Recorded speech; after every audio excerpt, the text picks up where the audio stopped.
Let's go to the preseason because Okay. let's predict one. Let's predict how we think the quarterbacks are going to play. One, if they're going to play, and then how they're going to play. And you want to go first? Yeah, sure. Okay. Let's So start with Brock. Is Brock going to play in the preseason, or is Brock going to sit out the preseason?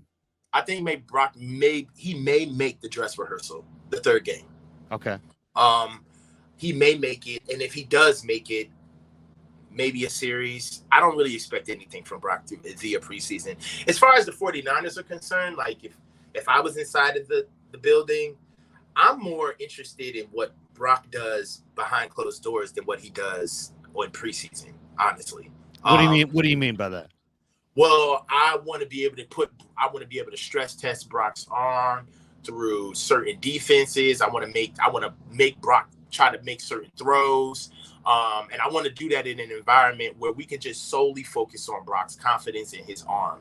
Playing the game with Brock where he could potentially either get hurt or show the level of health that he's at is just not advantageous to a team in the very beginning of the season. Because, this is the part of the season where teams truly are guessing. After about week 4, everybody pretty much has a bead on everybody, and we're just keeping up notes. But putting Brock out there in the preseason really isn't going to help the 49ers, on top of the fact that we have joint practices with the Raiders coming up, and we already have enough inside of the building to make sure to test Brock. I don't think putting Brock out there in preseason I don't think it would do anything. I don't think it would give us any new data that we would need to know on Brock coming off that injury.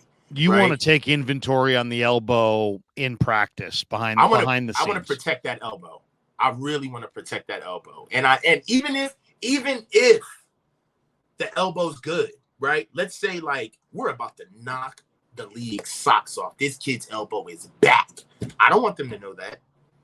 I honestly speaking, if Brock's elbow is especially what it wants to be, I don't want anybody in the league even beginning to figure that out until maybe week 4, week 5. Like I'm not letting anybody know what's going on with Brock's elbow at all, good or bad. Okay. That's why it's just weird to me about all of these like pacing reports that we get about him. Like, stop talking about him. Like, period. I wouldn't put any type of intel, information, any type of tipping my hat towards what Brock is doing. Everything that I would be doing with Brock would be in-house. Honestly, I really wouldn't even put him out for preseason, really. I mean, I can understand that. Some people would make that same claim and don't think he'll play. I think if what they're telling us is true, is that he's looking, he's ramping up and getting healthy and looking good, so on and so forth. Who knows what it all means? Exactly. My guess is he plays maybe 4 or 5 series total in the 3 games. Like maybe a couple series in the first game. Maybe a couple series in the second game. Maybe he sits the third game if he looks good in those 4 series in the first 2. I'm thinking about 4, maybe 5 series is what he's going to do. And I think, it's hard to say because we don't know about what he recovers on the elbow. But I if what they're telling us is true and he hasn't lost anything, I would say, and he looks sharp, because I think he'll look mentally sharp because he'll have a whole year to learn this offense. I think he'll play 4 or 5 series and play relatively well. What do you think we're going to see from Trey in the preseason? All right. Well, for what I see from Trey, it's a lot easier with Trey because he's actually there. And I'd like to put out like kind of like a scheduling chart, how I would do this, right? So there's 3 games, there's 3 quarterbacks that I need to know about. I have my fourth and number 1 guy he's on the side getting ready. All right. So the way I would do it is I would want to see a first quarter of Trey to start a game of the first game of this preseason. I'd give the second quarter to Sam, and you give the second half to Brandon, right? You get a whole half. And off that litmus test, I would go into week 2, and I want to see a full half of Trey and a full second half of Sam. And however they want to split it up, that's what I want to see. Either I would want to see Trey close the game and then see Sam start the game, give Sam the first half, give Trey the second half. And then the third, whoever wins out on that game, give them the full game on the third and final game. And then we would know who won. We would know who the guy is. This is where I'm at. I think Trey's going to play well in the preseason. I really do. I think he is too. I think there's a very good chance that Trey plays well.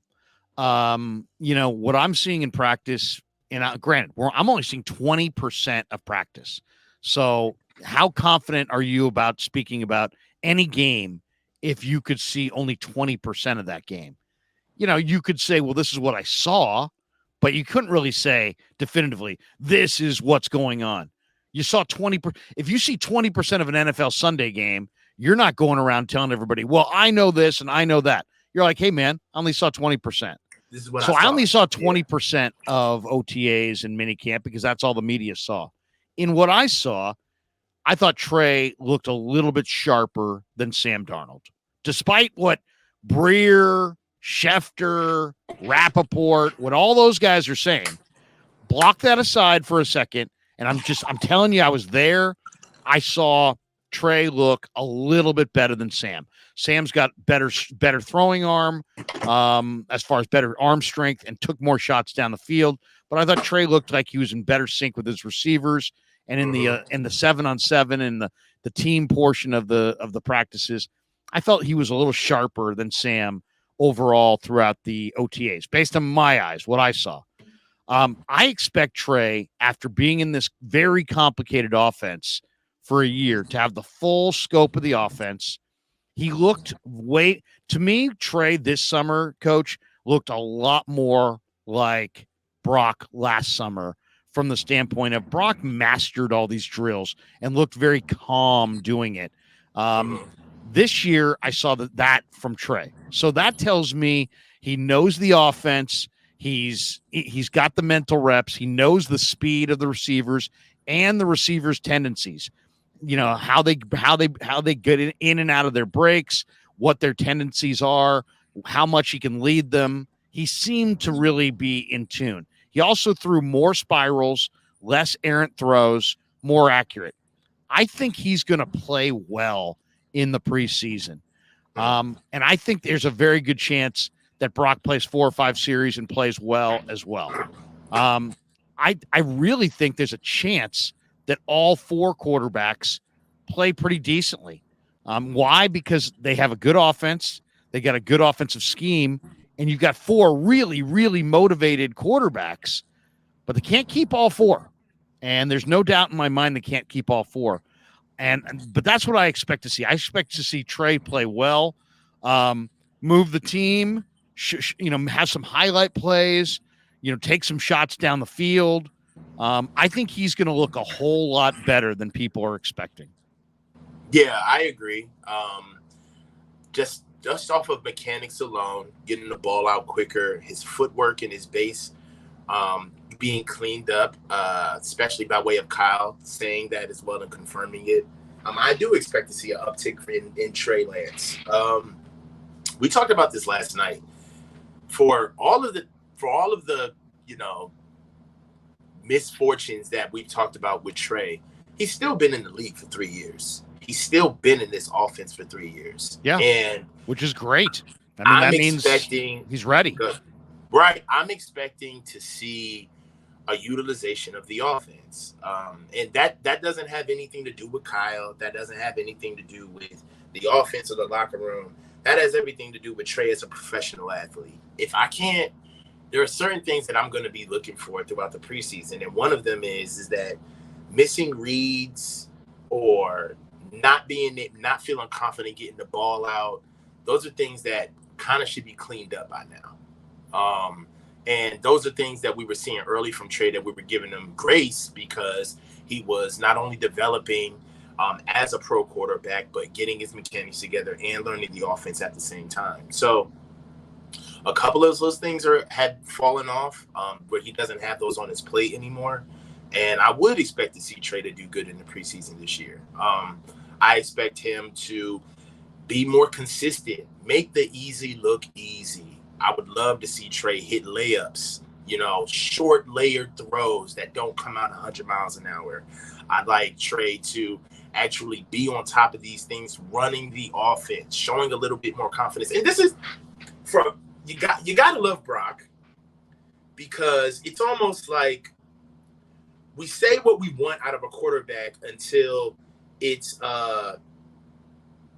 until we're like bereft of the leadership that we once have. And you got to give it to Brock. Brock is ingested a leadership quality at the quarterback position that wasn't quite there with Jimmy before. And we've never seen it out of Trey. And to be honest, it's something that the locker room has galvanized around, and they've taken to it. And we know that this quarterback goes as this locker room goes. So I feel good. I feel good moving forward. Oh, I mean, look at where they were last year, where they're finishing with Josh Johnson and they're flirting with Jacob Eason late in the year, and they went through their quarterback room. That was, that I gotta think that's the exception and not the rule. But I think if you're Kyle Shanahan and John Lynch, you left Philadelphia going, this cannot happen again. And I think to some degree, that's why they're so stacked at quarterback.